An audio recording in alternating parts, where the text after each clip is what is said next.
Hey guys, Aaron Gendel again here from writeabookuniversity.com. Excited to talk to you today about 5 book writing myths, and I'm going to reveal those to you now, sort of to just help you get over using these as excuses not to write your book.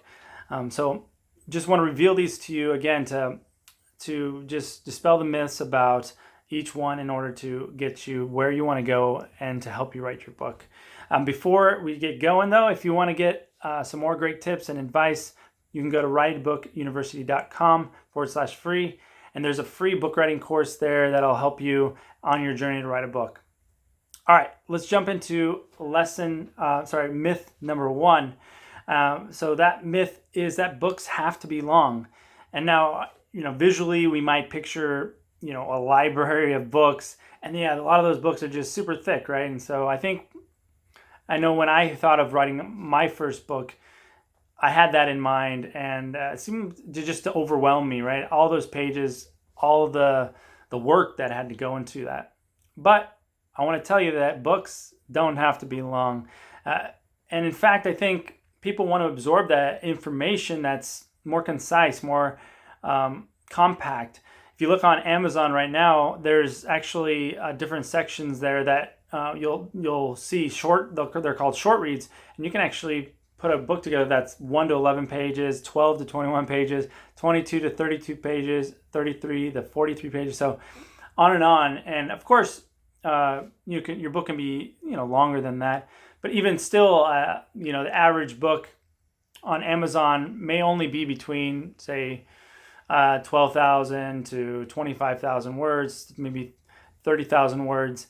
And to put that into context, that could be 100 to maybe 200 pages. It all depends on your formatting and all that, right?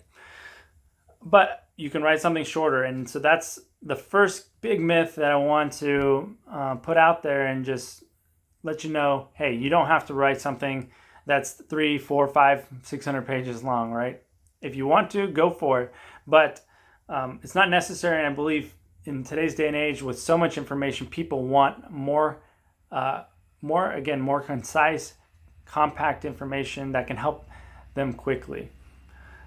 All right, so let's jump into myth number 2. The second myth is that books have to be complete. Now, let me explain what I mean by that. Of course, you want a book that is complete in a certain way, right? You're gonna have an introduction, you're gonna have chapters, you're gonna have a conclusion. I'm not talking about that, but I think we as humans, and when writing a book, we think we have to put every piece of information that's ever been talked about in our book. If we were gonna write a book about, say, how to run a marathon, for example, well, you might be compelled to put every bit of nutritional information, and you can get down to just the nitty gritty that maybe you don't need, right? And really, to get your first book out there, I don't want you to get bogged down into those details, so much to say that if it keeps you from publishing your book, or keeps extending that time, then your book is probably going to be complete enough. You want to put your first book together to feel like, all right, that is enough information on this topic that's going to, say, help others. And with too much information, as I mentioned in the first myth, people can become overwhelmed by all that information and stop reading it. You also your focus should be to help a reader to simplify a solution and get through that without feeling overwhelmed, right? So too much information can actually hurt you in a way that people just never end up finishing your book because it's too big. So that's the second myth, that the book has to be complete. And keep in mind, you can always write a second or third edition or fourth edition to your book. You can always add that information later. Again, if you want more great information like this about writing a book, you can go to writeabookuniversity.com/free, get a free course there that'll help you on your book writing journey. All right, let's jump into book writing myth number 3. So the third myth is that books must be written by writers. And we might, I've heard this this belief that hey, Aaron, I'm not a writer. I didn't go to school to be a writer, or I didn't do so well in English and in high school or whatever. And that's that thought process, that belief is really just your mind blocking you from actually stepping out to write your book. It's an excuse, right?